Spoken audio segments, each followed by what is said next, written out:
Béni soit Dieu. Nous allons ensemble prier le Seigneur. On va se recueillir, s'il vous plaît. On va fermer nos yeux et on va demander au Seigneur de bénir ce culte et de nous conduire dans ce temps. Alléluia. Il y a des places devant de libre. Il y a quelques places ça et là. N'occupez pas forcément les dernières places. Ce ne sont vraiment pas les meilleures, les dernières places. Voilà. Amen. On prie ensemble. Merci Seigneur. Merci Jésus pour ces instants qu'on peut passer. Merci pour ta présence. Merci Jésus d'être là ce matin. Merci Seigneur pour la communion fraternelle. Merci Seigneur pour la joie Seigneur de pouvoir nous rassembler avec liberté Seigneur et de pouvoir célébrer ton nom. Tu as pour nous de bonnes choses. Tu dresses devant nous une table. Alléluia, en face de nos adversaires. Nos adversaires, Seigneur, ce n'est pas un homme, une femme, ce n'est pas, Seigneur, mon frère, ma soeur, encore moins, mais Seigneur, c'est les éléments de la vie contre lesquels nous nous battons quelquefois. Seigneur, c'est l'ennemi de nos âmes, Seigneur, aussi. Et tu dresses devant nous une table en face de nos adversaires. Tu oins d'huile notre tête et tu fais que notre coupe déborde. Merci pour ce culte. Merci Jésus pour la Sainte Seine, la table qui est dressée, que nous allons partager ensemble tout à l'heure. Merci Seigneur pour la table de la parole aussi. Nous allons Seigneur, comme les disciples d'Emmaüs, recevoir le pain des Écritures tout à l'heure. Et Seigneur, nous voulons te bénir parce que tu es celui qui va faire que nos yeux vont s'ouvrir pour te célébrer. Alléluia, merci pour ces instants. Tu encourages chacun, Seigneur, dans sa course. Tu fais du bien, tu renouvelles les forces. Dans le nom de Jésus, nous t'avons prié. Et nous disons Amen. Amen.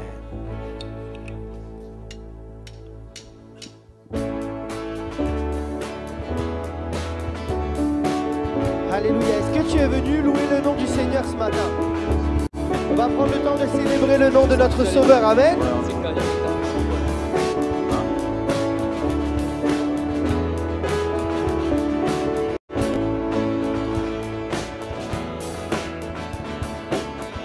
Je loue ton nom éternel. Seigneur, je célèbre ta bonté. Quelle joie tu vis en moi. Quelle joie tu viens pour nous sauver. Tu vas du ciel sur la terre, montrer la voie de la terre à la croix. Payer pour moi de la croix jusqu'au tombeau et du tombeau jusqu'au ciel. Je loue ton nom éternel.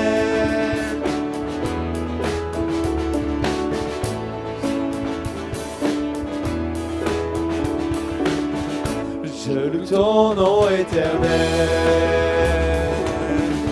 Seigneur, je célèbre ta bonté. Quelle joie tu vis en moi.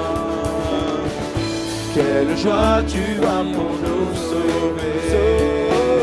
Tu vas du ciel sur la terre, montrer la voie de la terre à la croix. Payer pour moi de la croix jusqu'au tombeau et du tombeau jusqu'au ciel. Je loue ton nom éternel.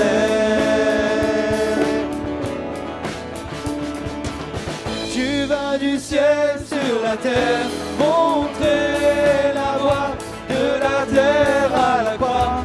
Payer pour moi de la croix jusqu'au tombeau et du tombeau jusqu'au ciel. Je loue ton nom éternel. Je loue ton nom éternel. Je loue ton nom éternel.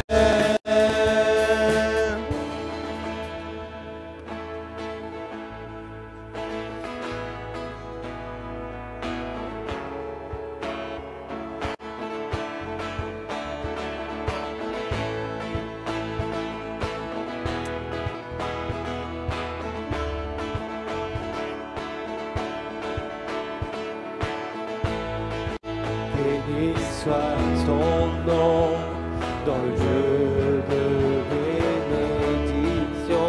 Où s'écoule ta bienveillance. Béni soit ton nom. Béni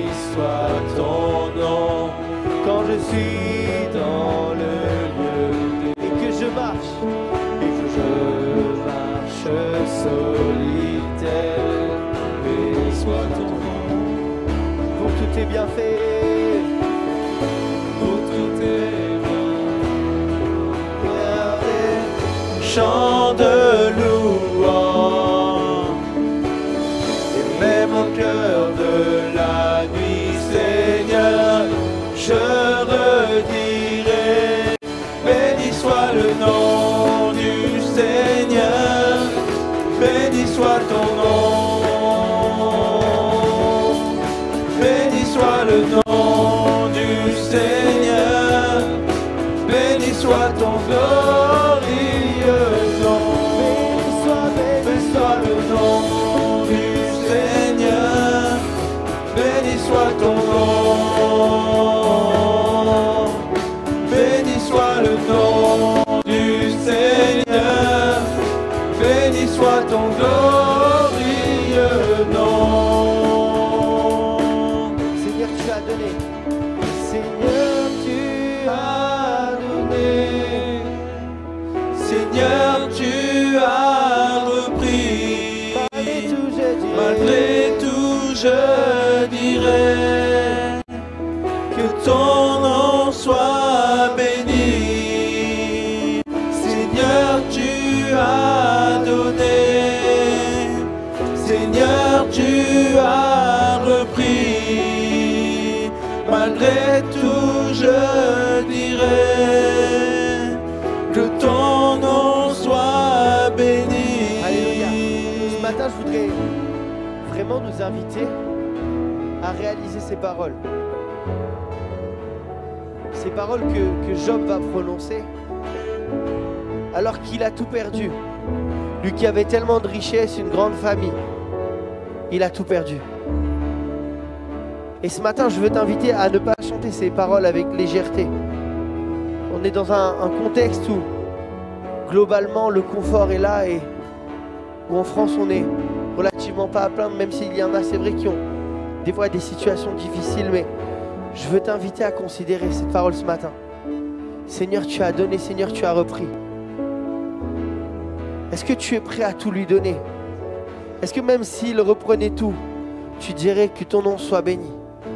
Est-ce qu'on peut chanter ces paroles ce matin en disant, Seigneur, je vais être prêt à tout te donner? Prêt à tout, Seigneur, pour toi, parce que toi, tu as déjà tout fait pour moi. Et en chantant, en réalisant, Seigneur, tu as donné, Seigneur, tu as repris. Peut-être qu'il y en a pour qui il a repris quelque chose ces derniers temps. Et dans ce désert, dans ce moment où il a repris quelque chose, Seigneur veut t'inviter à lui dire, Seigneur, ton nom est béni, même si tu as repris. Seigneur, tu as donné. Seigneur, tu as repris. Malgré tout, je dirai que ton nom soit béni.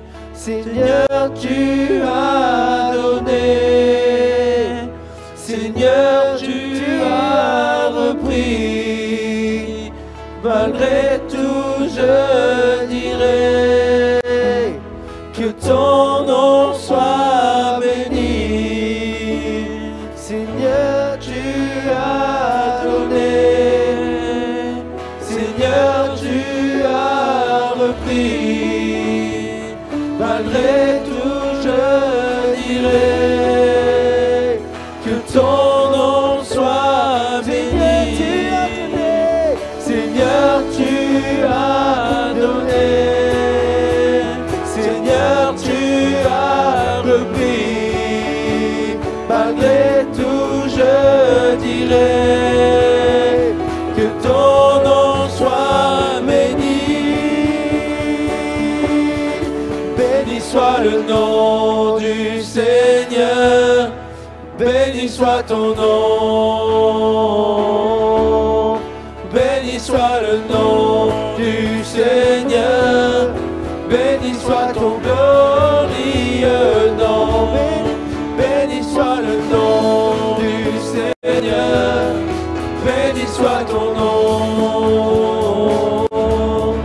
Béni soit le nom du Seigneur.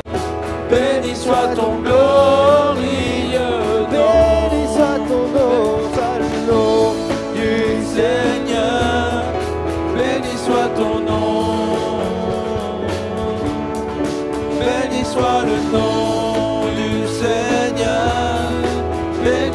ton glorieux nom. Béni soit le nom Du Seigneur, béni soit ton nom. Béni soit le nom du Seigneur, béni soit ton glorieux nom.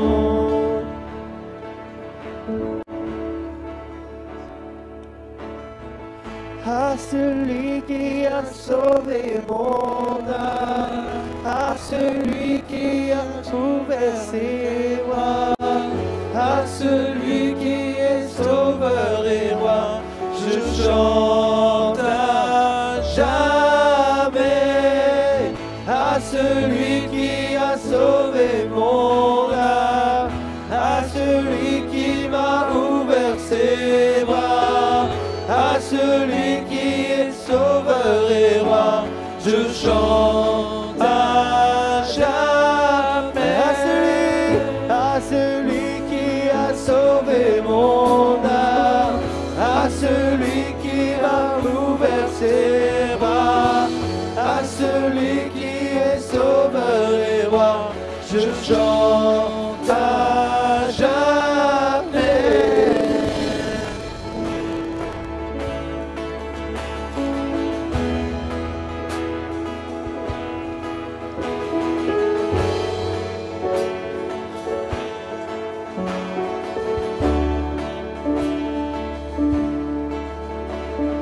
Tu as donné pour moi, portant tous mes péchés à la croix. Ta grâce a dissous ma honte dans l'océan de ton amour sans fin. De Tout mon cœur, j'offre tout, Seigneur. Trouvé en Christ, je vis en ton amour à jamais. De tout mon être, par ta grâce je viens, la plus belle histoire d'amour est en toi, mon sauveur.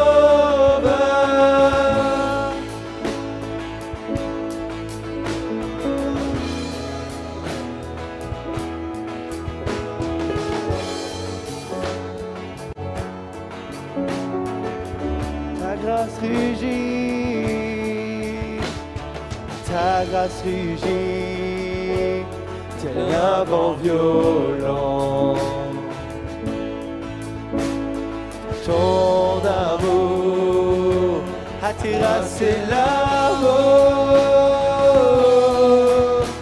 De tout mon cœur, j'offre tout, Seigneur.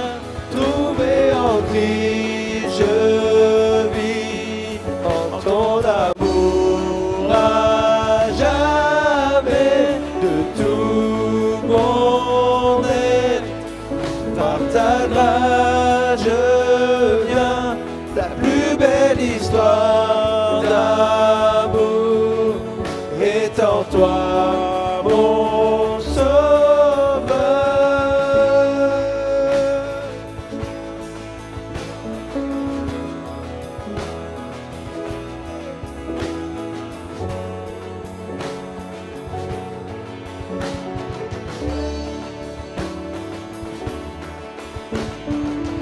À celui qui a Sauvé mon âme, à celui qui m'a ouvert ses bras, à celui qui est sauveur et roi, je chante à jamais.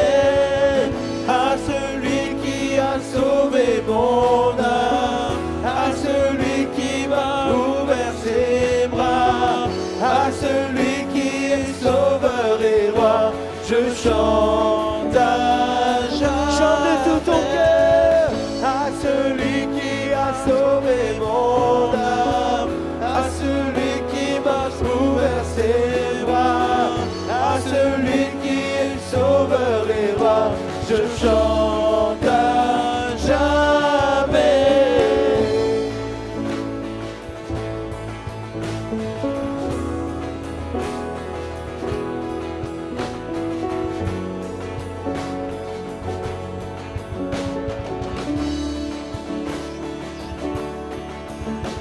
de tout mon cœur.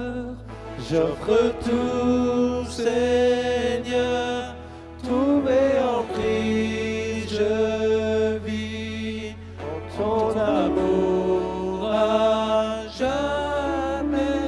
De tout mon être, par ta grâce, je viens, la plus belle histoire d'amour est en toi, mon sauveur. De tout mon cœur, j'offre tout, Seigneur, trouvé en Christ, je vis en ton amour à jamais. De tout mon être, par ta grâce je viens, la plus belle histoire d'amour est en toi, mon sauveur. De tout mon cœur, j'offre tout, Seigneur, trouvé en Christ, je vis en ton amour à jamais. De tout mon être, par ta grâce je viens, la plus belle histoire d'amour est en toi, mon sauveur.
Jésus, oh Jésus, je veux te donner. Jésus, oh Jésus, ma vie à jamais. Jésus, je veux te donner. Jésus, oh Jésus, je veux te donner. Jésus, oh Jésus, ma vie à jamais. C'est vers toi que je me tourne. Je veux marcher dans tes voies. J'élève mes mains pour te rencontrer. Mon cœur désire te chanter. Pour bénir et célébrer ton saint nom, car tu es fidèle et bon.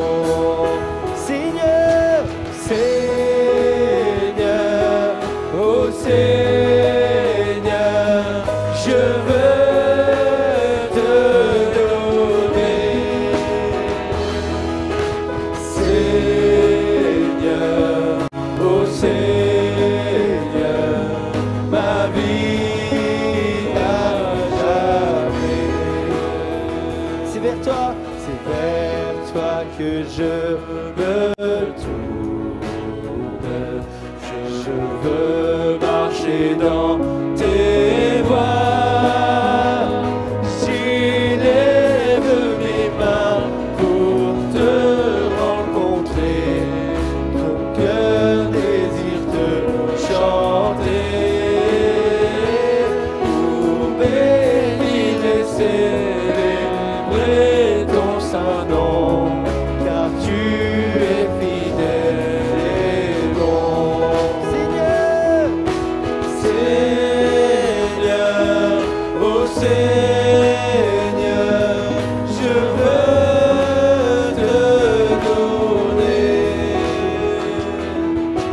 Seigneur, oh Seigneur, ma vie à jamais. Seigneur, Seigneur, oh Seigneur, je veux te donner. Seigneur, oh Seigneur, ma vie à jamais.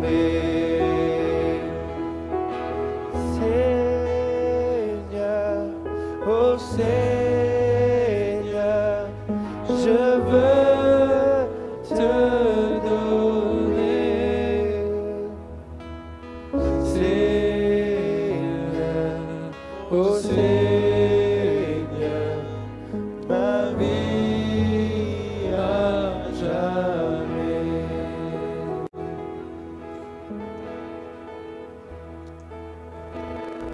Ce matin, je veux louer le roi des rois, te remercier, Seigneur, pour tout ce que tu fais, Seigneur Jésus. Merci pour ta présence, Seigneur. Oui, je veux tout te donner ce matin, Seigneur Jésus.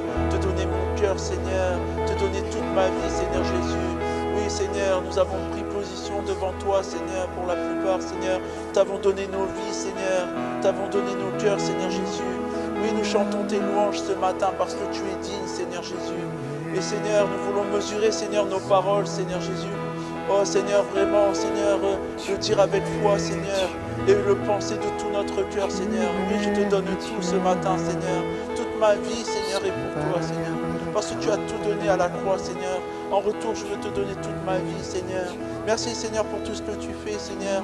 Merci pour ton sacrifice, Seigneur Jésus. Merci pour la vie éternelle que nous avons en toi, Seigneur. Merci parce que tu as écrit notre nom dans le livre de vie, Seigneur Jésus. Merci, Seigneur, parce que tu vas venir bientôt nous chercher, Seigneur Jésus. Et nous voulons être prêts devant toi, Seigneur Jésus. Oh, Seigneur, remplis nos coupes, Seigneur Jésus. Que nos coupes débordent devant toi, Seigneur Jésus, de ta présence, de ton esprit, Seigneur. Oh, merci pour tout ce que tu fais, Seigneur. Tu dresses, Seigneur, devant nous une table face à nos adversaires, Seigneur. Tu induis nos têtes, Seigneur, et nos coupes débordent, Seigneur. À toi la gloire, Jésus. Merci pour ces moments de grâce, Seigneur. Ces moments, Seigneur, de miséricorde, de compassion. Oui, tu aimes ton peuple, Seigneur. Et tu veux le bénir ce matin, Seigneur Jésus.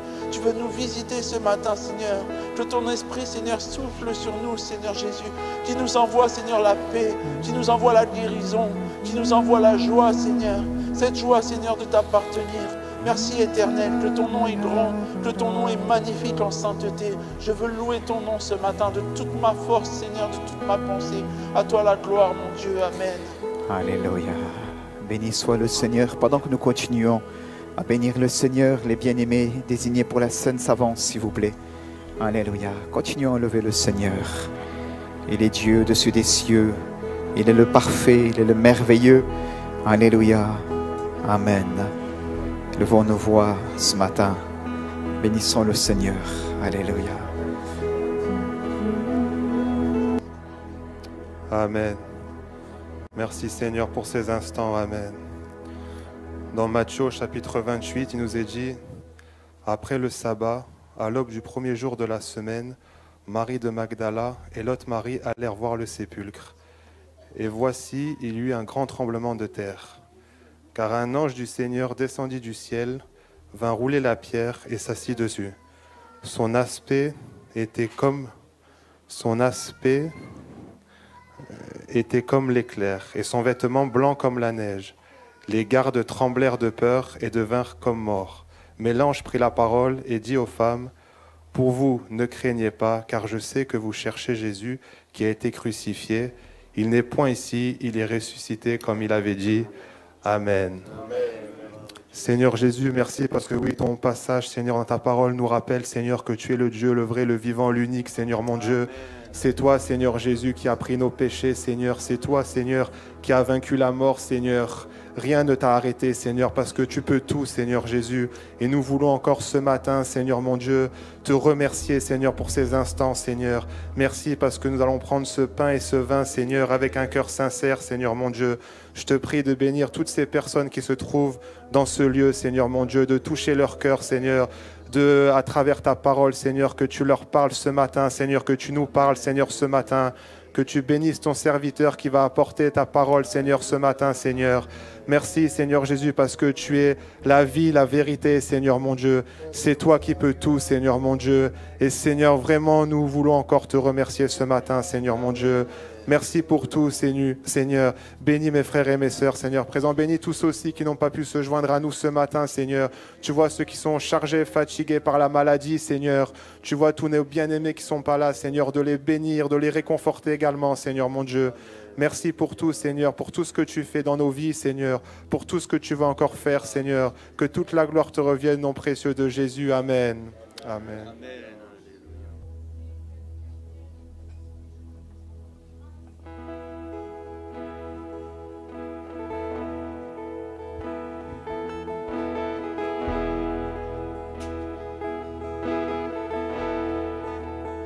Prends mon âme, prends mon cœur, je te donne tout.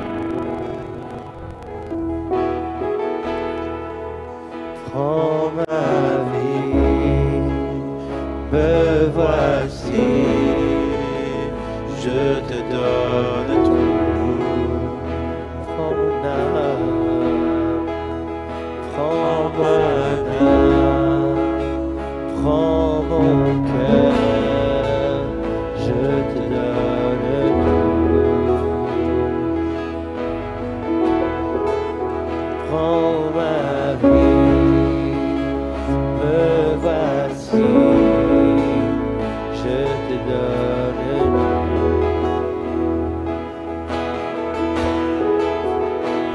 Cœur est à toi.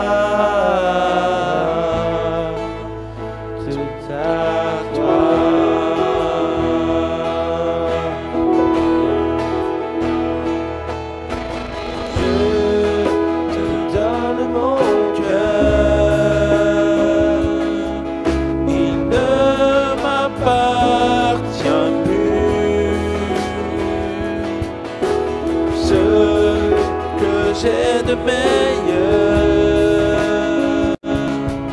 tout est pour toi, Jésus. Un parfum de valeur sur toi est répandu. C'est l'offrande de mon cœur. À toi, Jésus. Oh mon âme, oh mon cœur, je te donne tout. Oh ma vie, me voici, je te donne tout. Oh mon âme,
à toi, tout à toi. Mon cœur est à toi, tout à toi. Mon cœur est à toi, tout à toi. Alléluia, restons là-dessus, mon cœur. Mon cœur est à toi, tout à toi. Mon cœur est à toi, Mon cœur est à toi, tout à toi. Mon cœur est à toi, Tout à toi.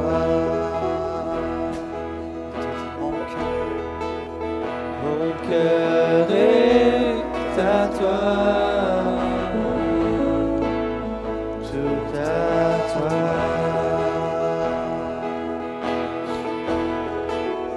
Mon cœur est à toi,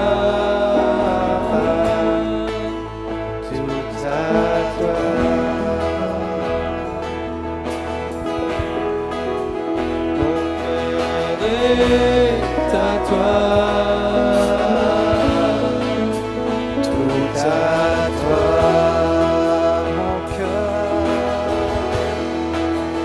mon cœur est à toi,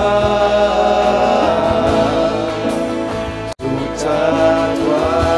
Tu le dis à ton Seigneur comme un geste de consécration. Alléluia. Peut-être ce matin, c'est un moment où tu dois te reconsacrer aussi au Seigneur. Eh bien, tu lui chantes simplement. Alléluia. mon cœur est à toi, Tout à toi. Tu lui dis dans une prière, mon cœur. mon cœur est à toi, Tout à toi.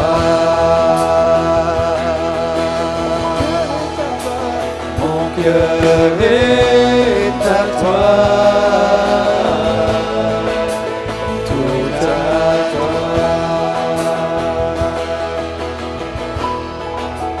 Mon cœur est à toi, tout à toi. Prends mon cœur, prends mon âme.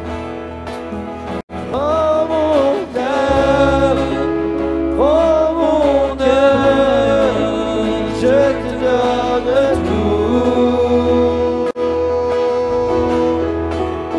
Oh ma vie, me voici, je te donne tout.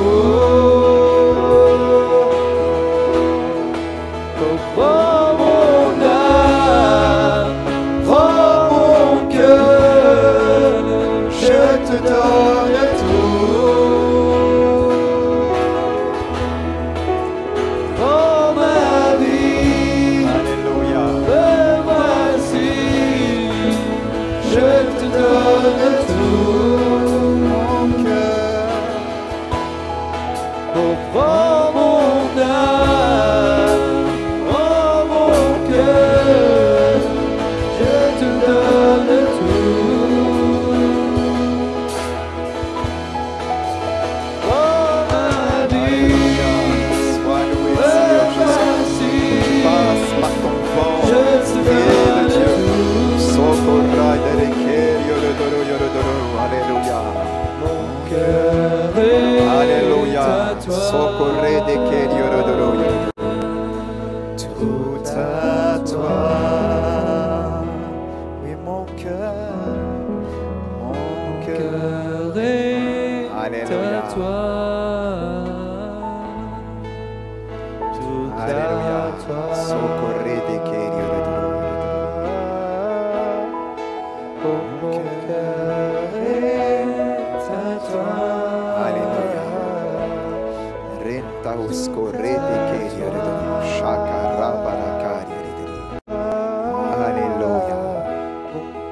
Alléluia. Sois loué, Seigneur Jésus. Alléluia. L'Esprit de Dieu est là dans ce lieu. Restons dans la prière. La musique continue à jouer, s'il vous plaît. Restez dans cet esprit-là. L'Esprit de Dieu est là. C'est comme un souffle qui passe. Alléluia. Et qui te débarrasse. Alléluia. L'Écriture nous dit que le prophète Élie, au moment où l'Éternel lui a parlé, dans un doux murmure juste avant, l'Écriture nous dit qu'il y a eu un vent violent qui a déchiré les rochers. Et l'Éternel n'était pas dans ce vent violent qui déchirait le rocher. Il y eut un feu et il y eut aussi un tremblement de terre. Et l'Esprit de Dieu est là ce matin aussi, comme dans ce doux murmure. Mais ce doux murmure a la même force que ce vent violent qui est capable de déchirer les rochers. C'est avec beaucoup de douceur, l'Esprit de Dieu parle ce matin, c'est avec beaucoup de douceur qu'il veut enlever de sur ta vie ce qui est venu se poser, se greffer ces derniers temps et qui finalement t'empêche de pouvoir être comme le Seigneur veut que tu sois. T'empêche de courir la course qui t'est réservée. C'est avec beaucoup de douceur que l'Esprit de Dieu vient ce matin. Et dans cette même douceur, il y a cette même intensité qui est capable de te débarrasser de ce qui fait la guerre à ton âme, de ce qui vient et de ce qui est venu ces derniers temps, eh bien te polluer, t'encombrer. L'Esprit de Dieu parle, et alors que il est là par ce doux murmure, te parle et il te dit que c'est par ce doux murmure qu'il veut te débarrasser de ces choses-là. Alléluia. Par ce doux murmure, tu attends une action de Dieu de manière spectaculaire comme un vent qui déchire les rochers. Mais dans ce murmure-là, il y a aussi cette capacité divine, cette capacité de Dieu à te débarrasser maintenant de ce qui t'encombre, de ce qui t'a littéralement sclérosé dans ce murmure de Dieu. Alors comprends ce que Dieu est en train de faire. Comprends ces choses-là. Alléluia. L'Esprit de Dieu est là, bien-aimé. C'est ce doux murmure qui est là. Mais en même temps, cette intensité de Dieu Alléluia, qui a déchiré le rocher. Il y a ce doux murmure parce que Dieu ne travaille pas brutalement dans nos vies, mais il travaille avec la douceur qui le caractérise. Alléluia. Mon joug est doux et mon fardeau léger, dira-t-il. Alléluia. Mon joug est doux. Amen. Amen. Et ce matin, reçois de la part de Dieu ce matin à ta place. Reçois de la part de Dieu ce matin à ta place. Alléluia. Rechante s'il vous plaît juste mon cœur est à toi. Si tu veux le reprendre avec le couplet, tu peux mon cher frère. Et simplement là dans un moment de prière, pendant que nous restons encore dans le recueillement, après quoi il y aura le temps d'offrande, mais restons là tous ensemble dans ces moments-là et juste laissons le vent de Dieu souffler dans notre âme. Dans le doux murmure, mais dans cette intensité qui le caractérise. Aussi dans cette douceur pour venir débarrasser nos vies de ce qui les encombre. Alléluia.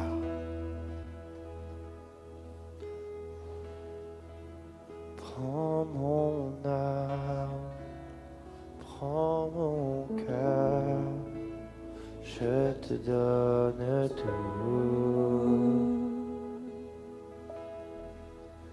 Prends ma vie, me voici, je te donne tout.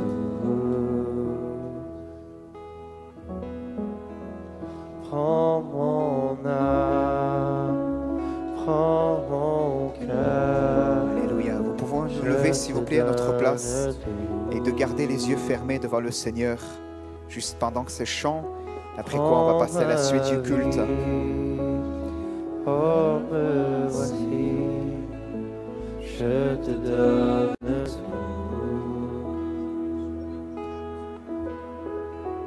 Prends mon âme, prends mon cœur, je te donne tout.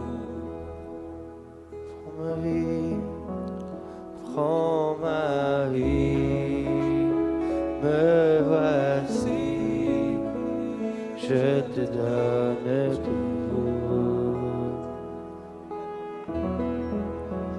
Mon cœur est à toi, tout à toi.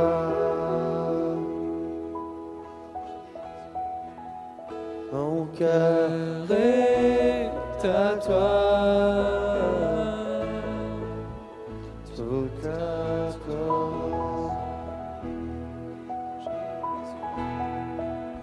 Mon cœur est à toi, tout à toi.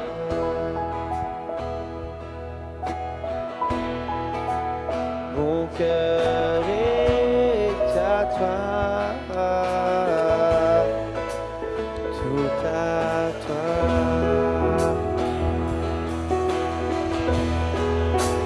Prends mon âme, prends mon cœur, je te donne tout.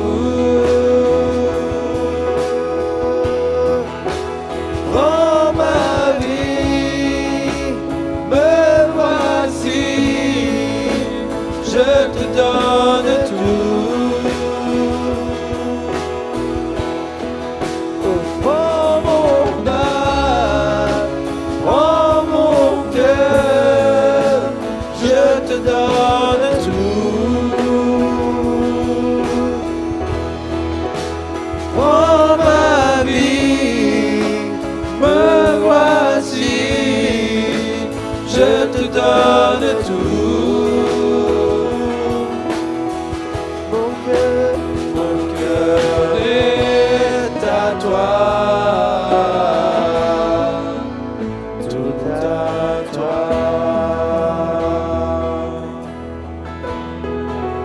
Mon cœur est à toi, tout à toi. Alléluia. Restons dans la prière. Notre frère a une parole de Dieu. Et après quoi? Alléluia. Seigneur, le Saint-Esprit voudrait te dire que tu souhaiterais tout donner pour Dieu. Mais le Saint-Esprit te martèle également qu'il y a des choses que tu dois te débarrasser maintenant. Des choses qui te lient encore. Des choses qui tiennent encore et tu n'arrives pas à te débarrasser de ces choses. Mais aujourd'hui, le Saint-Esprit te martèle. Maintenant, lâche tout. Lâche maintenant ce qui est en train de te lier. Et le Seigneur va faire son œuvre également. Laisse maintenant le Saint-Esprit faire son œuvre sur ta vie, afin que tu consacres, tu donnes tout à Jésus. Laisse maintenant le Saint-Esprit te débarrasser également de ce qui te lie. Amen.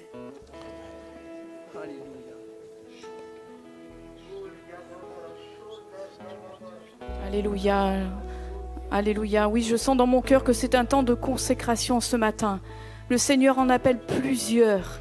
Tu as chanté « Je te donne tout ». Mais le Seigneur ne veut pas simplement que tu le chantes du bout de tes lèvres. Mais ce matin, il t'invite à déchirer ton cœur, à réaliser que oui, il veut tout de toi. Il veut ton cœur, il veut ton temps, il veut ta vie, il veut prendre possession de ton âme, de ton cœur, de tout. Et ce matin, tu l'as chanté, mais c'est aussi un temps de consécration. Et le Seigneur t'appelle ce matin à te consacrer véritablement à lui, à consacrer ta vie, à te placer ce matin sous l'autel de sa grâce, sous l'autel de sa, sous son autel. Et alors il pourra t'utiliser. Pour l'instant, le Seigneur ne peut pas t'utiliser correctement parce qu'il attend de toi que tu lui donnes tout, non seulement avec le bout de tes lèvres comme tu l'as chanté, mais du plus profond de ton cœur. Oui, ce matin, déchire ton cœur devant la présence de Dieu, répands ton âme devant lui et dis-lui de tout ton cœur, encore non pas simplement du bout de tes lèvres, mais consacre ta vie devant ton Seigneur. Donne-lui tout, donne-lui ton temps, donne-lui ton cœur, donne-lui toute ta vie et tu verras qu'il accomplira de grandes choses à travers ta vie et à l'intérieur de ta vie. Ce matin, c'est un temps de consécration pour toi.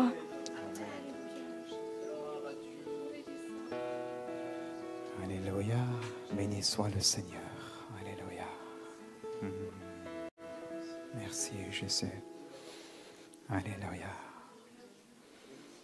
Béni soit Jésus. Alléluia. Notre frère peut terminer juste avec un cantique aussi qu'il souhaite pendant le service des offrandes simplement. Alléluia. Toute ma vie l'a donnée pour toi. Toute ma vie au pied de la croix. Toute ma vie à marcher dans tes voies. Toute ma vie à rester près de toi. Et toute ma vie l'a donnée pour toi. Toute ma vie au pied de la croix. Toute ma vie marcher dans tes voies. Toute ma vie rester près de toi. Et même si la tempête fait rage et que les vents me font perdre courage, je m'appuie sur le rocher. Aucune montagne ne pourra m'arrêter. Toute ma vie l'a donnée pour toi. Toute ma vie au pied de la croix. Toute ma vie à marcher dans tes voies. Toute ma vie à rester près de toi. Même si fait rage et que les vents vont perdre courage. Je m'appuie sur le rocher, aucune montagne ne pourra m'arrêter. Toute ma vie. Merci Seigneur. Alléluia. Voulons rendre grâce à Dieu. Gardons nos yeux fermés. Amen. Si les musiciens n'ont pas eu l'occasion de prendre la scène, ils peuvent la prendre aussi, c'est important. Mais gardons nos yeux fermés. Nous allons terminer ces instants avant de passer à la suite avec une dernière prière pour bénir notre Dieu, lui rendre grâce et gloire. Alléluia. Gloire à Dieu. Voilà, nous rendons grâce au Seigneur pour sa bonne présence. Il a déjà commencé, nous sommes certains, à parler au travers de ses cantiques et au travers de ces cantiques, au travers de ses dons. Et on veut aussi maintenant prendre le temps de la parole de Dieu. Mais juste avant de prendre ce temps, je voudrais faire quelques annonces. Si vous permettez, si on peut les projeter assez rapidement. Et après quoi, on va passer à la suite du culte. Merci beaucoup. On peut les faire défiler. Je ne les ai pas sous les yeux. Je suis avec vous. On aura donc du mardi 4 au jeudi 6 novembre aussi 3 jours de jeûne et prière. Il y aura de sûr 3 rendez-vous fixes. Ça sera le soir à 19h30. Et pour les réunions annexes, je vous donnerai aussi le détail. Mais déjà, vous pouvez noter cela, que le mardi 4, mercredi 5 et jeudi 6 novembre seront consacrés à un temps de prière et de jeûne et prière pour ceux qui le peuvent. Je suis conscient qu'il y a les aléas de la vie, les responsabilités professionnelles qui font que, bien sûr, et familiales, qui font que ce n'est pas toujours évident de dégager ce temps-là. Peut-être vous n'allez pas pouvoir venir comme vous le souhaitez. Je vous y encourage sur au moins une des 3 soirées, en tout cas à la maison aussi, de dégager ce temps, je crois, parce que l'on a besoin de chercher Dieu ensemble. Amen. Voilà, merci beaucoup. Donc, on reviendra là-dessus. Voilà, j'en ai fini pour les annonces sur les slides, mais je voudrais aussi vous rappeler l'information que j'ai faite la semaine dernière, c'est qu'on aura le dimanche 16 novembre une vente de samosa au profit de l'association Nifitia, et notre sœur Annie, et Roselyne si elle souhaite, mais en tout cas Annie, pour pouvoir prendre les noms des commandes. En tout cas, vous vous entendez, voilà, j'ai vu Annie tout à l'heure, pour pouvoir prendre les commandes, et elles se tiendront à la sortie tout à l'heure avec un papier, comme les autres fois, un panier garni et de 10 samosas, je crois, et en tout cas, voilà, vous donneront tous les détails, comme cela, eh bien, ça permettra d'aider aussi l'association Nifitia. Voilà. Apocalypse chapitre 2, s'il vous plaît, verset 18.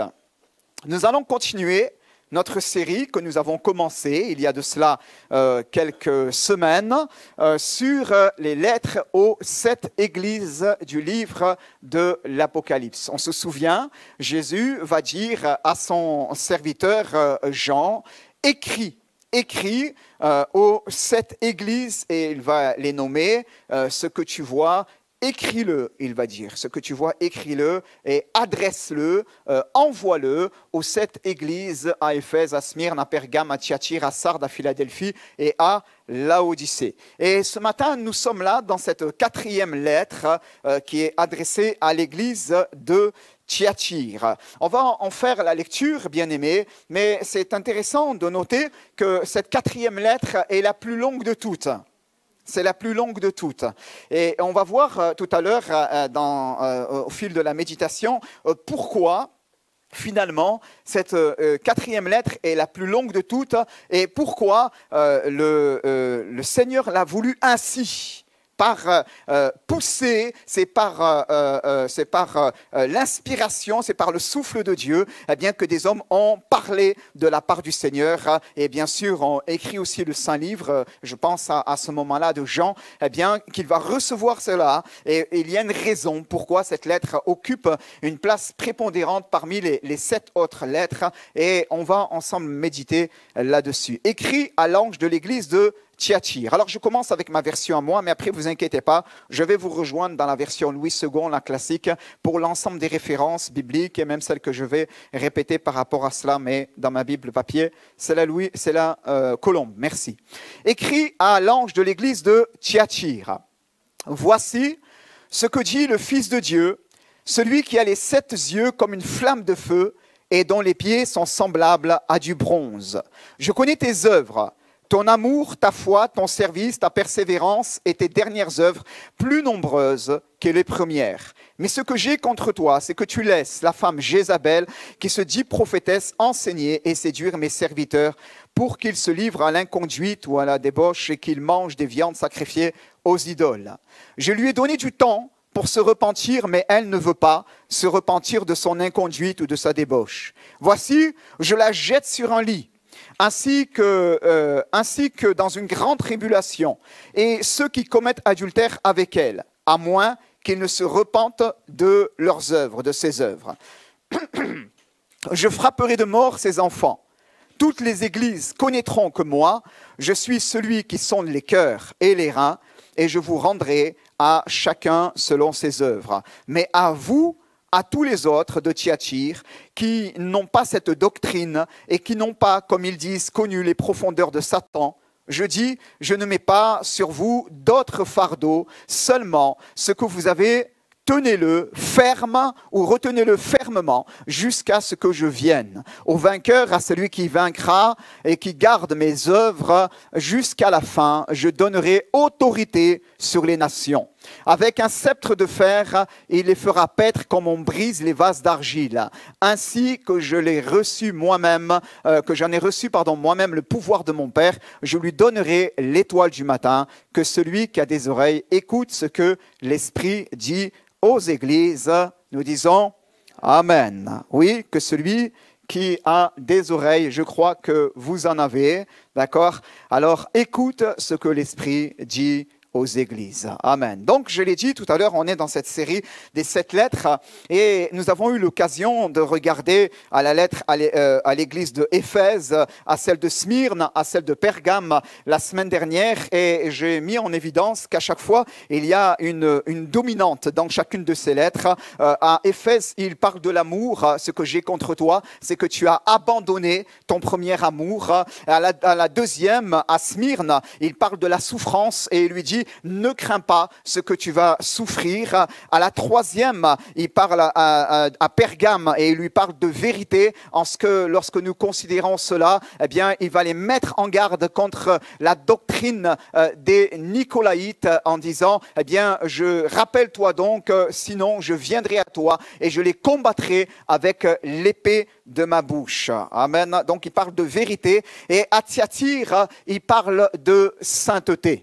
Amen. Il parle de sainteté. Et voyez-vous, ce qui est intéressant avant d'aller plus loin, eh bien, c'est de considérer qu'en vérité, nous avons besoin de chacune de ces composantes pour pouvoir marcher dignement de l'évangile que nous avons reçu dans les voies de Dieu. Amen. À vrai dire, il n'y a pas une composante dont nous pourrions nous faire l'économie. D'accord? En disant finalement, eh bien, parce que je marche dans l'amour et dans la vérité, le Seigneur me protégera de la souffrance. Comprenez?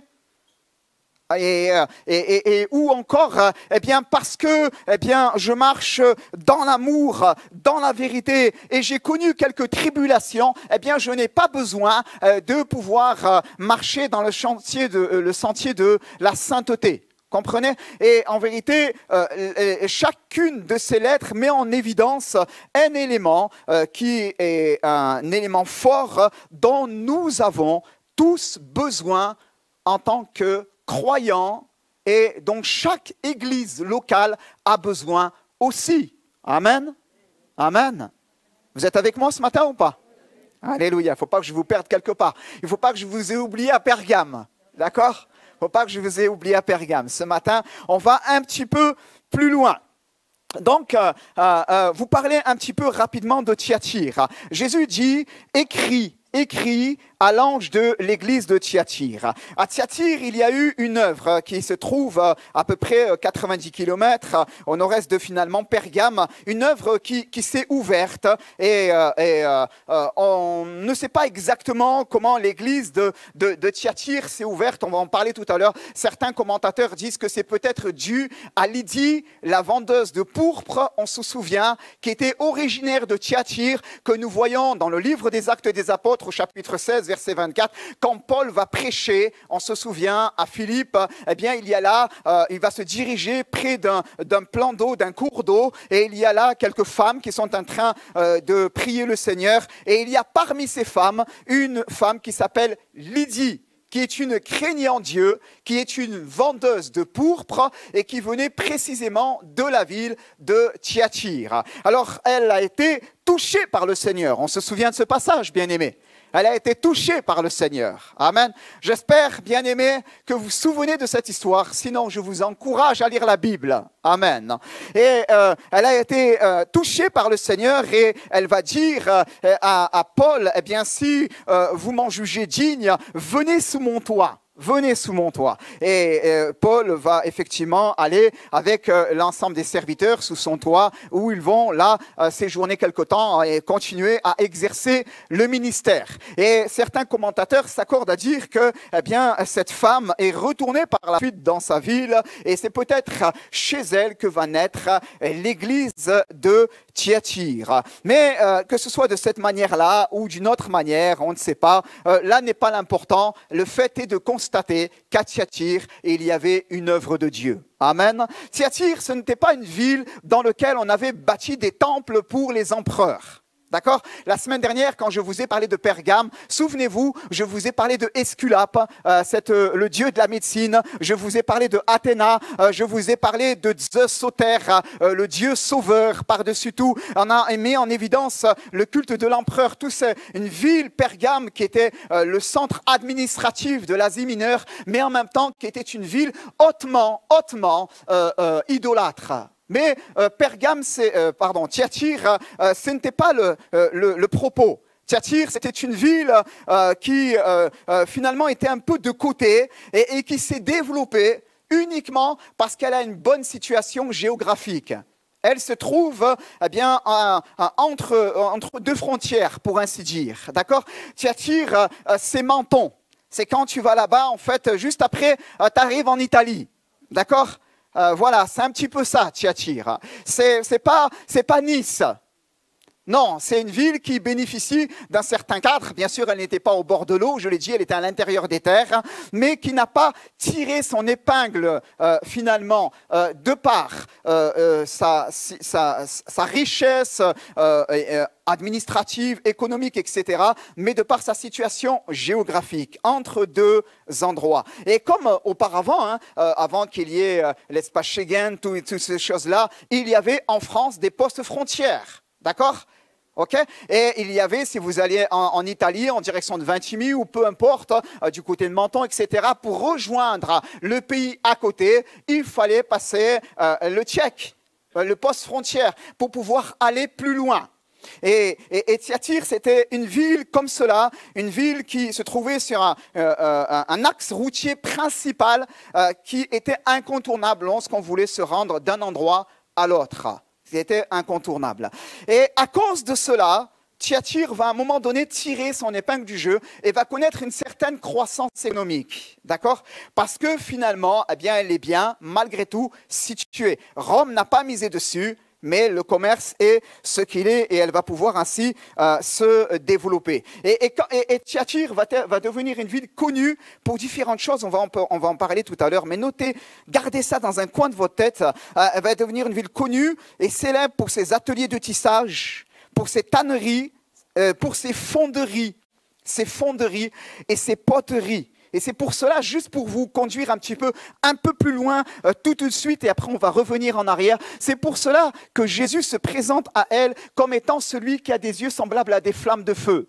Comprenez? À Thyatire, on vit d'une industrie de fonderie. D'accord? Donc ça leur parle. Ça leur parle à eux. À nous, eh bien, ça nous parle parce qu'on est des chrétiens, parce qu'on lit la Bible, parce qu'on en comprend le sens, etc. Mais à eux, c'est encore plus clair, bien-aimés. Parce qu'en vérité, à Thyatire, il y a des fourneaux ça et là qui sont toujours en train de travailler et on fait chauffer le fer. On le porte à incandescence. On considère même eh bien, que quand Jésus dit celui qui a des yeux semblables à des flammes de feu et dont les pieds sont semblables à de l'airain ardent, qu'à Thyatire, en vérité, on avait développé un alliage qui était beaucoup plus riche qu'ailleurs. Et donc Jésus, quand il parle à cette église, il parle de la bonne manière. Amen. Voici ce que dit celui qui a des yeux semblables à des flammes de feu, allusion à ces fonderies, et semblable aussi, qui a des pieds semblables à de l'airain ardent. Et plus loin, il parle, et dans la victoire, au verset 27, il dit eh bien, que celui qui vaincra, il aura aussi autorité sur les nations, et avec un sceptre de fer, il les fera paître comme on brise les vases d'argile. Verset 27, comme on brise les vases d'argile. Et là aussi, dans le cœur des chrétiens de l'église de Thyatire, ça leur parle. On vit de la poterie, on vit de ces choses-là. On vit de tout ça, ça leur parle.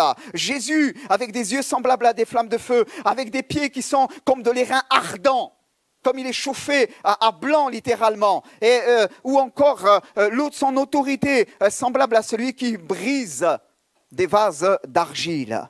Donc ça leur parle vraiment, bien-aimés. Et je veux dire que par là, voyez-vous, le Seigneur sait parler toujours un langage adapté à nos cœurs. Alléluia. Il sait parler à chaque église de la bonne manière. Amen. Toujours à chaque église. Et c'est la richesse que l'on voit au travers de ces 7 lettres, c'est qu'il y a une réalité culturelle aussi qui est présente, une réalité économique, et que Jésus se sert de tout ça pour parler à l'église aussi. Amen. Dans notre vie, Jésus ne parle pas un langage inintelligible. Souvenons-nous, c'est le même Jésus qui foulait les sentiers de la Palestine d'antan, où là l'Écriture nous dit qu'il allait de lieu en lieu faisant du bien et guérissant tous ceux ou délivrant tous ceux qui étaient sous l'emprise du diable. C'est le même Jésus. Il parle aux pécheurs de métier, pas pécheurs de nature, eh bien avec l'image de la mer, avec l'image des filets. Et il dit le royaume des cieux est semblable à un homme qui a pris un filet et qui l'a jeté dans la mer. Il parle eh bien, à l'agriculteur en disant « un semeur sorti pour semer ». À chaque fois, Jésus sait adapter son langage. Alléluia. Et je bénis mon Seigneur qui sait rejoindre chacun de nos cœurs, chacune de nos vies. Amen, bien-aimés. Pour pouvoir parler à notre cœur. Alléluia. Individuellement. Lors d'une prédication, lors de la louange, lors de l'exercice des dons, alors qu'on est ensemble en train de célébrer le Seigneur, alors qu'il n'y a même pas un don, que la Bible n'a même pas été ouverte, rien du tout. Je bénis le Seigneur qui sait rejoindre notre cœur. Là où nous sommes dans l'auditoire, et qui sait mieux que quiconque parler notre langage. Alléluia. Écrit à l'église de Thyatire.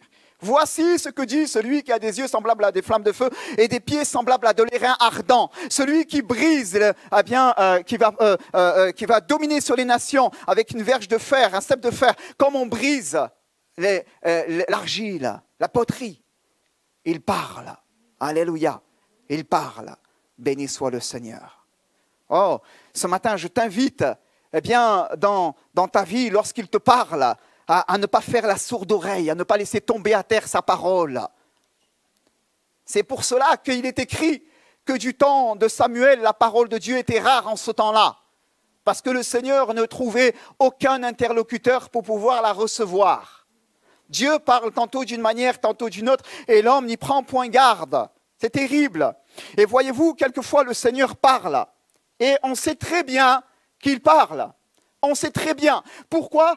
Parce qu'il adapte son langage en notre âme. Alléluia. Vous savez, le miracle de la Pentecôte, c'est quoi? C'est quoi le miracle de la Pentecôte? Ce n'est pas que des hommes et des femmes parlent en langue. Le miracle de la Pentecôte, c'est que tout le monde les entend parler dans leur propre langue maternelle. Amen. L'évangile nous rejoint dans notre identité profonde. Amen. L'évangile me rejoint dans mon identité profonde, dans ce que je vis au fond de moi. Amen. De ce que les autres ne connaissent pas. Amen. Je peux être avec mes bien-aimés en train de parler avec eux, Laurent, Brigitte, etc. On peut avoir une bonne communion. Je peux être avec d'autres bien-aimés pour ne pas les citer. On peut être là dans la communion fraternelle, mais néanmoins, il peut y avoir des éléments dans mon cœur qui ne connaissent pas et qui ne les regardent même pas d'ailleurs. Mais que le Maître sait. Alléluia. Il sait.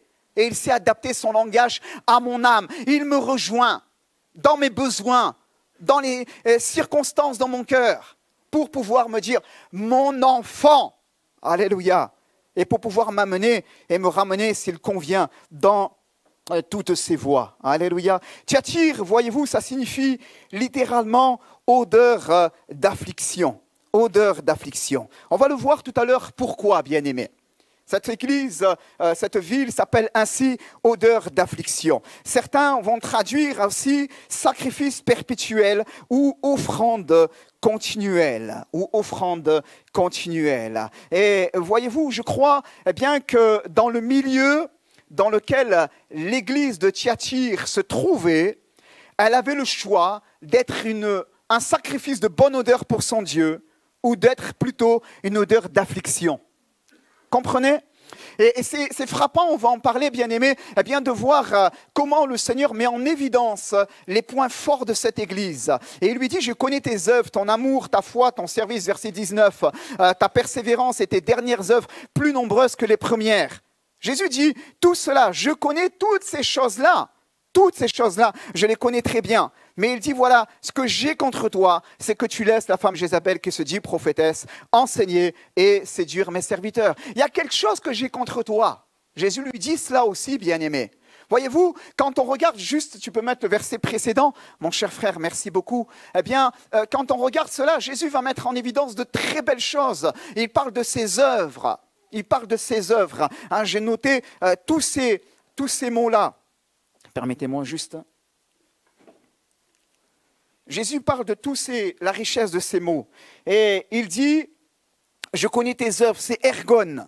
Ergon. Je connais ton amour, c'est cet amour agapé, cet amour qui se donne sans rien attendre en retour. Je connais ta foi ou encore ta fidélité, ton fidèle service, ta constance ou encore ta persévérance, d'autres traductions vont traduire ainsi, et tes dernières œuvres plus nombreuses que les premières. Et Jésus va louer cette église par rapport à toutes ces choses-là, bien-aimés. Cette église, elle est belle à bien des points. En bien des points, cette église est belle. Mais Jésus ne se trompe pas. Jésus ne se trompe pas. Et il lui dit, voilà, j'ai aussi quelque chose contre toi. J'ai aussi quelque chose contre toi. Et voyez-vous, je crois que, comme je l'ai dit, Thyatire, ça veut dire odeur d'affliction. Et il y avait dans le cœur de Dieu une certaine tristesse. Et il y avait dans le cœur de Dieu une certaine tristesse parce que, eh bien, cette église se cachait derrière tout ce qu'elle faisait, ses œuvres, sa foi, son fidèle service, sa constance, et même, Jésus met la barre très haute, ses dernières œuvres plus nombreuses que les premières, mais Jésus ne se trompe pas. Et il y a dans le cœur du Seigneur une certaine affliction. Regardez-moi, laissez bébé tranquille. Regardez-moi, c'est important ce que je vous dis. Il y a dans le cœur du Seigneur parfois une certaine affliction, bien-aimés. Et écoutez bien, c'est une affliction qui ne révèle qu'à celui qui veut s'approcher de son cœur. Qu'à celui qui veut s'approcher un peu de son cœur. C'est une affliction qui peut passer sous les radars. Quand l'on fait le choix de se réfugier, tu peux mettre le verset avec les œuvres, etc., s'il te plaît. Quand on fait le choix de se réfugier derrière ses œuvres, derrière ses sentiments, sa foi, son fidèle service, quand on fait le choix de se réfugier derrière tout cela. Et il y a parfois une réalité, eh bien, que l'on ne cerne pas et qui peut être là dans le cœur du Sauveur. Dans le cœur du Sauveur. Et qui ne révèle qu'à celui qui veut bien s'approcher de lui. Alléluia. Alors que Abraham avait reçu la visite de ces saints hommes, qui était la manifestation d'une théophanie, l'Écriture nous dit la manifestation de Dieu sur terre, eh bien, Abraham va s'approcher d'eux et va leur dire, ne passez pas près de votre serviteur sans vous arrêter. Il va exercer, selon tout oriental, eh bien, l'hospitalité qui revenait à ces hommes. Et alors qu'il est dans la présence de l'Éternel, parce que c'est l'Éternel, l'Éternel va parler et va dire, cacherai-je à Abraham ce que je vais faire? Cacherai-je à Abraham ce que je vais faire? Les secrets de l'Éternel sont pour ceux qui le craignent. La pensée de l'Éternel, le conseil de l'Éternel est pour ceux qui le craignent. Alléluia. Et il y a une réalité auquel on peut quelquefois passer à côté. Et l'Église peut être une Église très productive, bien-aimée, très productive. Et plaise à Dieu, je le dis vraiment, plaise au Seigneur, que nous puissions répondre à ce standard-là et que nos dernières œuvres soient encore plus nombreuses que les premières. Alléluia. Plaise au Seigneur parce qu'il nous a sauvés pour le servir. L'Écriture nous montre, et c'est très clair, bien-aimé, c'est très clair par rapport à cela. Mais Jésus parle et il veut là aussi mettre en évidence certaines réalités. Et il dit, ce que j'ai contre toi, c'est que tu laisses la femme Jézabel, qui se dit prophétesse, on va méditer là-dessus, enseigner et séduire mes serviteurs pour qu'ils se livrent à l'impudicité et qu'ils mangent des viandes sacrifiées aux idoles. C'est important de comprendre cela. Il y avait dans la ville de Thyatire une économie qui s'était développée au travers des métiers que j'ai cités tout à l'heure. D'accord ? Et cette économie était développée autour des corporations, des groupes de métiers. Les tisserands avec les tisserands, les potiers avec les potiers, ceux qui travaillent dans le domaine de la fonderie avec eux, les tanniers avec les tanniers, etc. Et on les avait ainsi, ils étaient organisés par corporation. Et ce n'était pas simplement dans le but d'être une puissance économique, d'avoir un pouvoir économique, mais c'était aussi parce que derrière cela, chacun avait un saint patron. Vous savez, les saints patrons. Il n'y a rien de nouveau sous le soleil. À Cagnes-sur-Mer, à la période aussi des beaux jours, eh bien, il y a les saints patrons, on sort les barques, on va bénir. Il n'y a rien de nouveau sous le soleil, bien-aimés. Dans beaucoup de corporations, encore aujourd'hui, il y a des saints patrons. Il y a des saints patrons. Alors, la différence, c'est que les choses ont changé et que finalement, alors qu'on leur vouait un culte, les choses sont quelque peu différentes aujourd'hui, quoique, et ces cultes se terminaient souvent avec des repas qui finissaient, pour ne pas dire, certaines fois avec une immoralité, des orgies, immoralité sexuelle, etc. Parce qu'on est dans l'Empire romain, comprenez? C'était des pratiques qui avaient cours à ce moment-là, d'accord? Et dans l'église de Thyatire, il y avait des chrétiens comme vous et moi qui vivaient leur foi vraiment avec le Seigneur, qui pratiquaient de bonnes œuvres, qui avaient une belle foi, qui avaient marché de manière constante avec le Seigneur, la fidélité, etc. Il y avait de belles valeurs. Mais ils étaient devant un dilemme. C'est-à-dire que, en fait, dans l'église de Thyatire, il y avait Alain qui travaillait en tant que potier et il y avait mon frère Philippe qui travaillait dans les fonderies. Et ils étaient très embêtés, les frères. Vous savez pourquoi? Parce que une fois par mois, il fallait réunir tous les ouvriers, etc. C'est de là que vient la corporation, c'est de là que viennent les syndics. Et il fallait les réunir ensemble. Et là, il y avait un repas, et il y avait un culte au Dieu. C'était le saint patron. Et après cela, on se livrait à une certaine licence. D'accord? À une certaine débauche. Et c'était comme cela. Et donc, Alain rencontre Philippe et il dit, tu sais, je suis très embêté parce que, quand je vais au travail, je subis toujours une pression de la part de mes collègues parce qu'ils me disent, voilà, comment ça se fait que tu n'es jamais avec nous au repas, etc. Et tu ne vas pas attirer la bénédiction du saint patron sur notre travail. Et à cause de toi, demain, notre business peut en pâtir. Comprenez? Alors, Philippe dit, j'ai le même problème que toi. Moi aussi, je suis embêté. Et Sylvia, elle apparaît, elle dit, les frères, je ne savais pas que vous rencontrez cette pression, etc. Et au milieu de tout cela, on ne va pas nommer cette personne, on ne va pas l'accuser. Il y a monsieur ou madame Intel qui sort et qui dit, vous savez, moi, ça fait longtemps que je suis revenu de ces choses.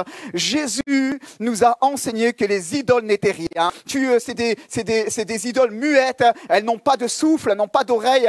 Elles ont des oreilles, elles n'entendent pas. Elles ont des yeux, elles ne voient pas. Elles n'ont pas de souffle à l'intérieur d'elles-mêmes. Le Seigneur sait, le Seigneur connaît mon cœur. Moi, j'ai décidé quand même d'y aller, d'être avec eux. Tant pis si je mange un peu de viande sacrifiée aux idoles, etc. Et voilà. Comprenez? Et dans la ville de Thyatire, il y avait des croyants qui, comme vous et moi, avaient un boulot, se levaient tous les matins, allaient gagner leur croûte, Mais en contrepartie, il y avait une pression sociale telle qui faisait qu'ils étaient invités au compromis dans leur vie. Ils étaient invités au compromis. Et alors qu'ils sont pleins de bonnes choses. Tu peux remettre juste avant le verset. Ils ont plein de bonnes choses. Ils ont des bonnes œuvres. Ils ont toutes ces choses-là. Mais ils sont invités au compromis parce qu'il y a une pression sociale sur eux. Une pression sociale énorme. Énorme. Comprenez? Dans le travail aujourd'hui, il peut y avoir des pressions sociales aussi encore. Peut-être tu n'es pas en train de vouer un culte à un saint patron. Mais parfois, on t'invite au compromis. On t'invite au mensonge. Le nombre de fois où ma femme, on lui a dit, eh bien voilà, tu dis que je ne suis pas là. Elle a dû dire plein de fois, mais tu sais très bien que je ne suis pas une menteuse. T'assumes, je ne suis pas une menteuse, moi. C'est comme ça. Et il y a plein de milieux où on vous invite au compromis, où on va dire, c'est pas grave, ça tu déclares pas, ça tu déclares. Mais pas sous les radars. Parce que c'est comme ça la société dans laquelle on évolue. Comme cela. Et l'enfant de Dieu, qu'est-ce qu'il fait? Il sacrifie aux idoles ou il décide de se sanctifier pour le Seigneur. Comprenez? Et donc, dans cette église, il y a des courants de pensée, on en a parlé, tu peux le mettre, le verset suivant, s'il te plaît. Il y a des courants de pensée, comme on en a parlé la semaine dernière, c'est la doctrine des Nicolaïtes. Et il y a cette femme, l'Écriture nous dit qu'il s'appelle Jézabel, mais ce n'est pas son nom usuel, ce n'est pas son vrai prénom. Comprenez? Elle ne s'appelle pas Jézabel Dupont. Non, Jésus dit Jézabel en lien avec l'esprit qu'il y a derrière. Et il y a cette femme qui était dans l'église et qui se disait prophétesse. Notez bien, Jésus ne dit pas qu'elle était prophétesse. Jésus voit clair, il a les yeux semblables à des flammes de feu et il dit, elle se dit prophétesse. Comprenez? Bien-aimés, je l'ai dit la semaine dernière, il y a plein de prophètes sur la toile. Il y en a plein de prophètes. Ils ont tous des beaux costumes blancs, ils sont tous avec des belles berlines. Mais moi, je ne reconnais pas le prophète de la Bible. Je ne le reconnais pas. Et Jésus ne se trompe pas, bien-aimé. Quand Jésus les regarde, qu'est-ce qu'il dit? Il dit, elle se dit prophétesse. Quand Jésus les regarde, ces gens-là, Jésus dit, ils se disent prophètes. Mais ils ne se trompent pas. On peut séduire les hommes, mais on ne séduit pas Dieu. Amen. Je ferme la parenthèse. Donc, elle était là, cette femme. Et le danger, c'est que cette femme avait une influence sur l'Église. Bien-aimé, on a tous une influence. Tous une influence. On a tous notre sphère d'influence. Vous savez, la création de Dieu, elle est bien faite. Elle est bien faite. Vous savez, la Terre, c'est là combien? La 3e planète en partant du Soleil, je ne sais plus, quelque chose comme ça. Bon, vous me corrigez, vous regarderez sur la toile. Mais la Terre, alors qu'elle est petite par rapport à Vénus, par rapport à d'autres planètes, etc., eh bien, néanmoins, elle a un satellite qui s'appelle la Lune. OK? La Lune. Et ce satellite exerce sur la Terre une pression, une attraction, bien-aimé. D'accord? Une attraction, et c'est comme ça qu'on a les marées, etc. D'accord? Donc, et pourtant, la Lune, elle est petite. Et quand tu regardes ta vie, toi, peut-être tu dis, mais moi, je suis petit. Mais on a tous notre sphère d'influence, bien-aimé. On a tous notre sphère d'influence. Ne dis pas, eh bien, finalement, mon témoignage n'a pas d'impact. Ton témoignage a de l'impact. Dans l'église, il y avait cette femme qui s'appelle Jézabel et son témoignage avait un impact et ô combien négatif. Négatif. Elle enseignait et elle séduisait les serviteurs pour qu'ils se livrent à l'impudicité et qu'ils mangent des viandes sacrifiées aux idoles. Autrement dit, elle prêchait un courant de pensée sur lequel je ne vais pas m'arrêter, les énélistiques, et sur lequel eh bien, on tend à séparer la matière de l'âme. Comme je l'ai dit la fois dernière, c'est-à-dire que quand tu pèches contre ton corps, ce n'est pas grave, finalement, parce que Dieu a sauvé ton âme, et tu vas quand même aller au ciel, et que le corps, il n'est rien, il est voué à la destruction. Donc on a enseigné cela, et avec subtilité, elle, Jézabel, elle est venue trouver Philippe, elle est venue trouver Alain, elle est venue trouver Sylvia, elle est passée comme ça en douce dans l'église, bien-aimée, et elle a dit, les frères, vous vous prenez la tête pour rien, ma sœur, toi aussi. Parce qu'en vérité, les idoles ne sont rien. Parce qu'en vérité, eh bien, c'est pas grave si tu vas offrir à ces idoles. C'est pas grave si finalement, à un moment donné, dans un certain débordement, eh bien, toi aussi, tu t'es livré à une certaine licence. Eux, ils sont pécheurs, ils sont perdus. Mais toi, tu es le Seigneur. Et doucement et subtilement, il y a eu un mensonge pernicieux qui s'est répandu dans cette église. Mais quand vous regardez le livre des Actes des Apôtres, les épîtres de Paul et toutes les du Nouveau Testament, très clairement, on voit qu'il y a une lutte contre ces pratiques. Il était hors de question de consommer de la viande sacrifiée aux idoles. Paul eh bien, on parlera aux Corinthiens et il va dire ce qu'on sacrifie, on le sacrifie à des démons. Il va le dire, Paul.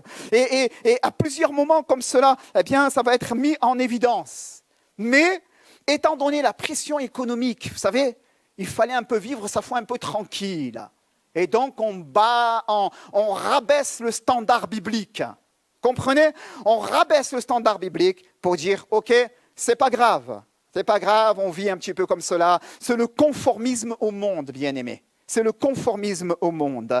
Et Jésus, eh bien, va mettre en évidence cela. Il va dire, ce que j'ai contre toi, c'est que tu laisses cette femme qui s'appelle Jézabel. Alors, on va s'arrêter, je sais que je prends un peu de temps, mais restez concentrés, s'il vous plaît. On va s'arrêter quelques instants sur Jézabel. Jézabel, de qui Jésus parle-t-il? De qui est-ce qu'il fait référence? Pourquoi il parle d'elle, Jésus, finalement? Jézabel, on découvre cette reine, pour ceux qui lisent la Bible, dans l'Ancien Testament. D'accord? C'est la femme de Akab. C'est une reine impie. C'est une reine impie. Aujourd'hui, il y a des messages qui, parfois, vous pouvez écouter, qui vous parlent de l'esprit de Jézabel. Et on parle de l'esprit de Jézabel comme étant un esprit de rébellion. Mais ce n'est pas que cela. C'est passé sous silence. Ce que Jésus dit met en évidence dans ce passage, c'est l'impudicité et les viandes sacrifiées aux idoles. C'est cela. Et Jézabel, elle s'est mariée avec Akab, roi d'Israël. D'accord? Et elle a amené au sein d'Israël les cultes à Baal et à Astarté, contre lesquels Dieu avait dit, il faut que vous vous battez contre ces choses-là.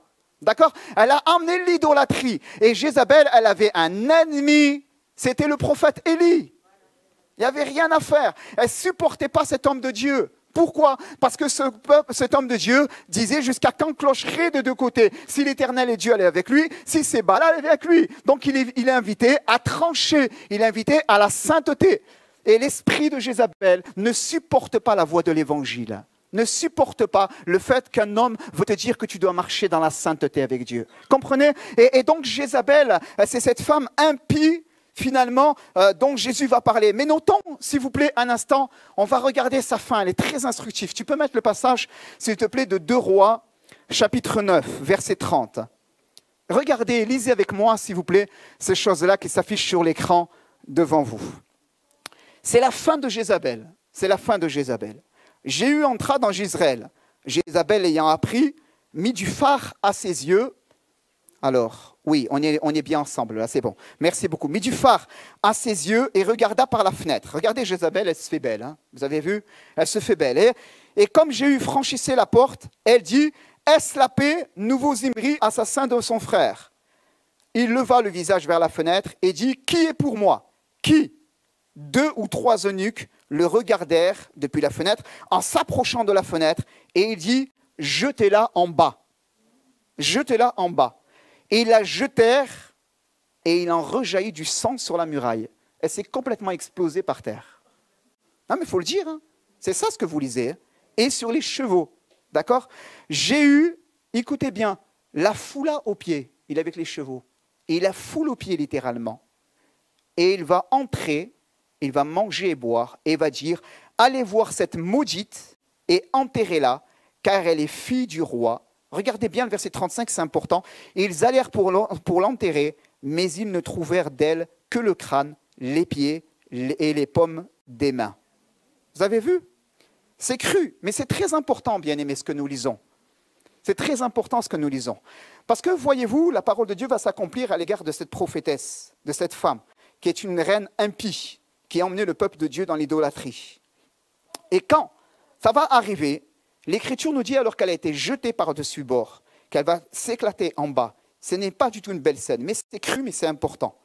On va, après que le roi s'est posé, il va donner l'ordre d'aller prendre cette dépouille parce qu'elle est aussi une fille de roi, et ils trouvèrent d'elle que le crâne, les pieds, les paumes des mains et les mains. C'est tout finalement, que cela.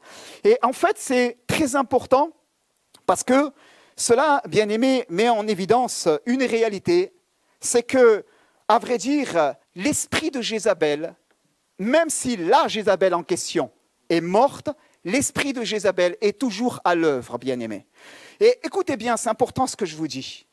Si l'épître, la lettre la plus longue, c'est la lettre à Thyatire, c'est parce que c'est un sujet important que l'Église a besoin de comprendre.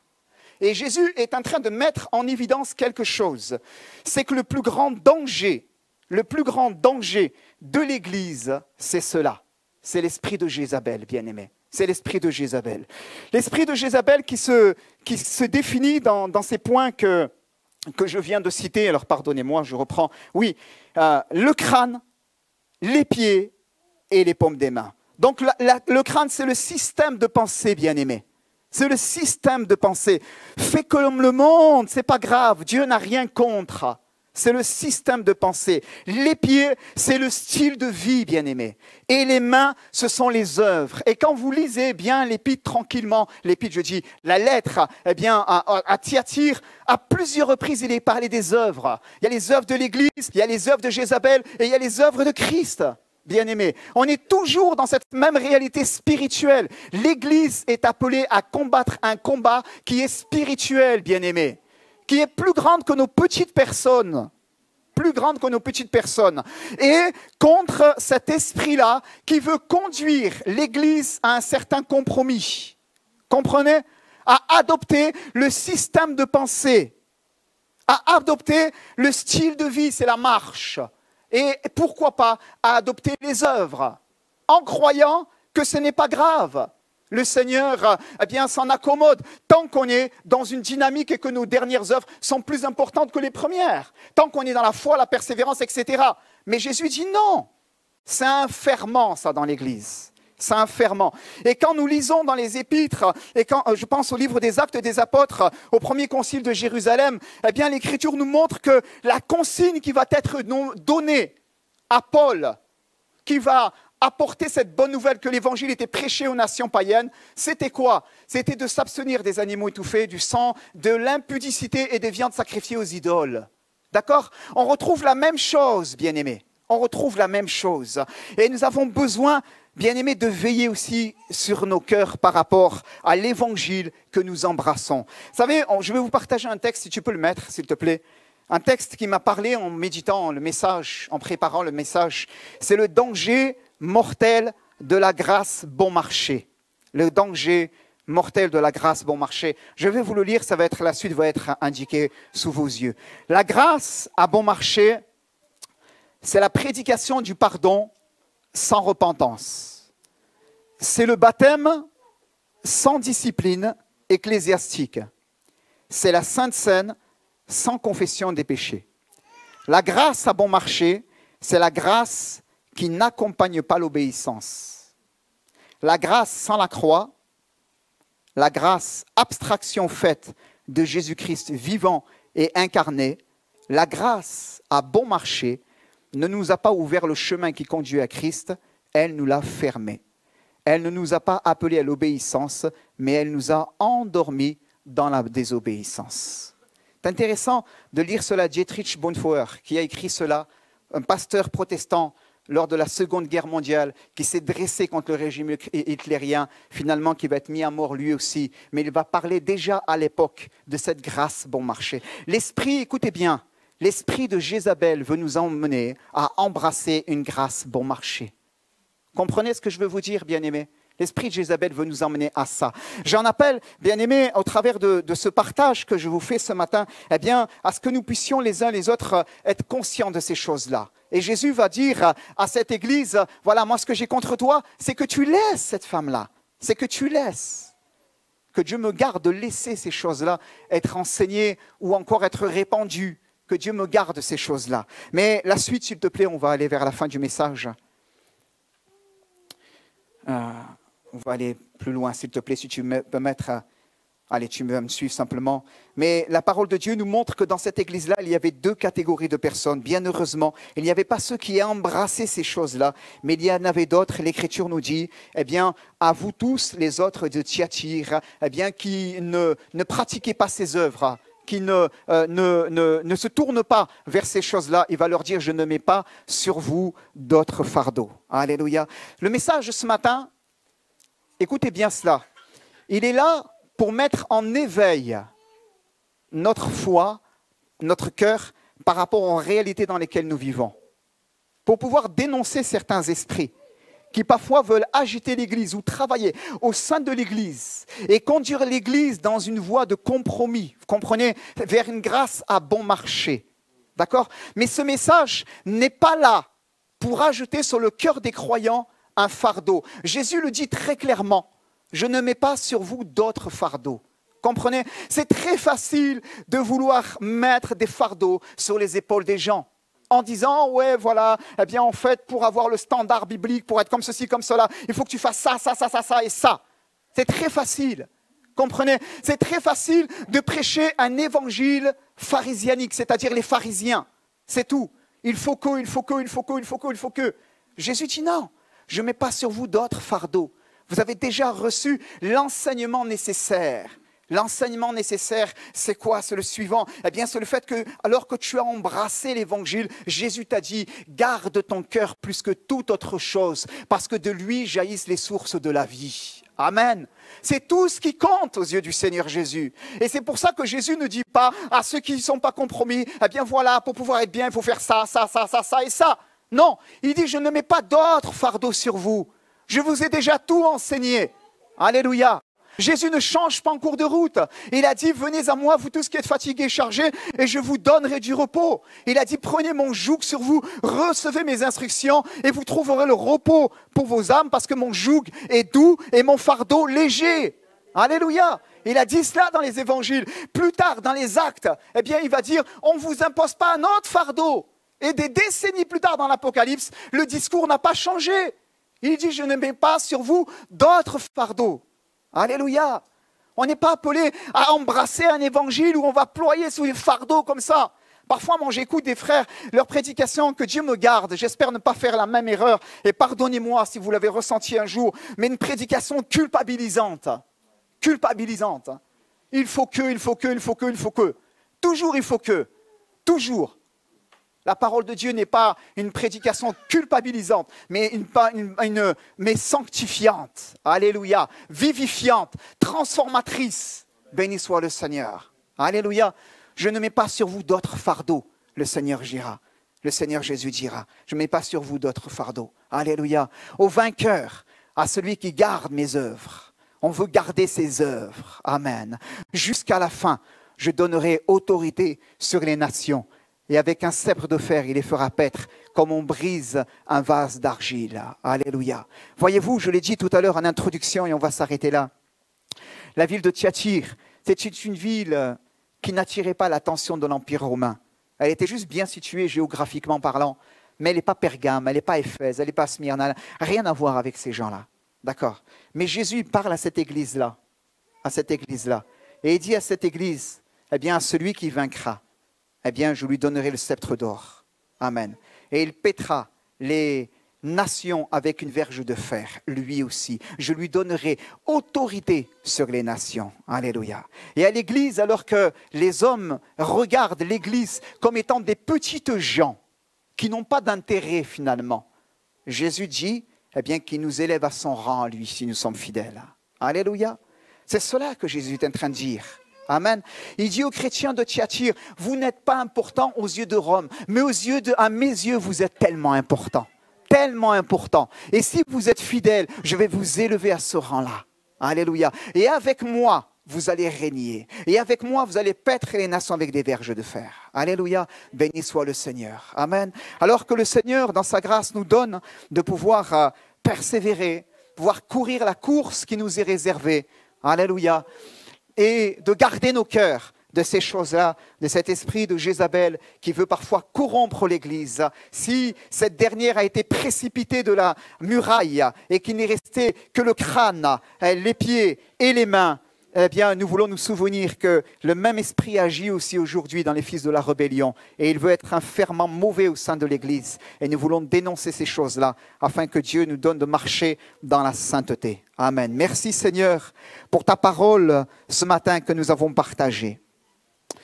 Seigneur, je veux te remercier, Père éternel. C'est des choses qui nous font réfléchir. J'ai essayé, Père éternel, d'emmener l'Église, mon Église locale, Seigneur, dans ces réalités-là, les considérer. Je suis conscient, Seigneur, des éléments qui parfois peuvent dépasser plusieurs, Seigneur, en raison, Seigneur, du fait que c'est moi qui étais dans la méditation et pas eux, Seigneur. Et Je prie pour que cette parole chemine et les rejoigne chacun, Seigneur, là où ils sont. Seigneur, et que, eh bien, on puisse les uns et les autres se laisser interpeller. Seigneur, tu as dit, Seigneur, vous serez saints, car je suis saint. Alléluia. Vous serez saints, car je suis saint. Seigneur, et nous le voyons tout le long des Écritures.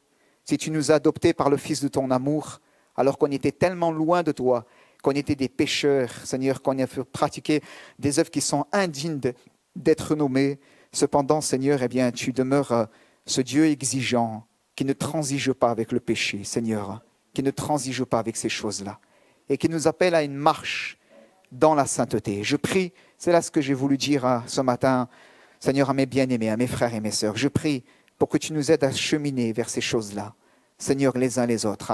Cette parole qu'elle chemine et qu'elle les rejoint. Seigneur, tu dis, Seigneur, eh bien, Seigneur, je ne mets pas d'autre fardeau, mais si tu as été dans ces œuvres, repens-toi toi aussi, simplement. Tu invites au changement de vie, à un changement radical, et non pas à un évangile bon marché, à une grâce bon marché. Seigneur, je prie que toi, tu confirmes ta parole maintenant, dans le cœur de mes bien-aimés, dans le nom de Jésus. Merci, Père éternel, Seigneur, de faire du bien. Tu vois ceux qui ont été abîmés dans leur marche chrétienne par ces philosophies, par ces pressions, comme dans ce passage biblique. Je te demande, Seigneur, de leur faire du bien, Père éternel, dans le nom de Jésus. Tu dis, Seigneur, eh bien, que tu ne veux pas contester sans cesse, mais que tu veux simplement appeler aussi, Seigneur, à un changement de vie, à un changement de vie. Tu dis, repens-toi donc, Amen.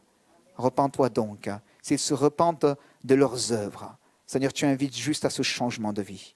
Et je prie, Seigneur, qu'on ne se cache pas derrière ce que l'on est, notre identité comme cela, mais qu'on soit vrai devant toi toujours.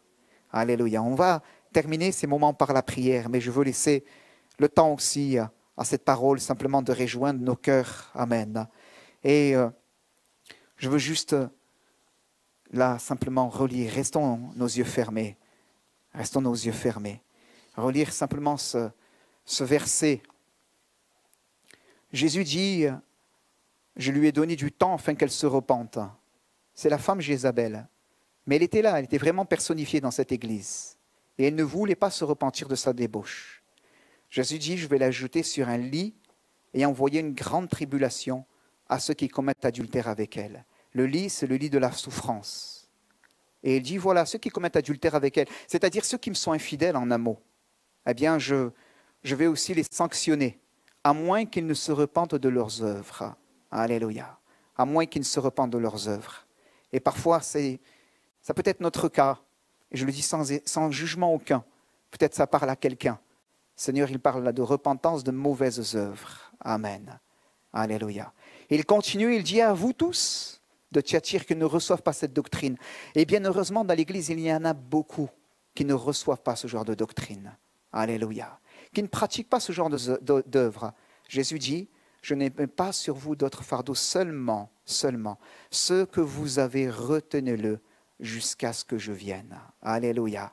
Seigneur, reviens bientôt et on veut juste là pouvoir garder et retenir ce qu'il nous a donné en lui. Alléluia.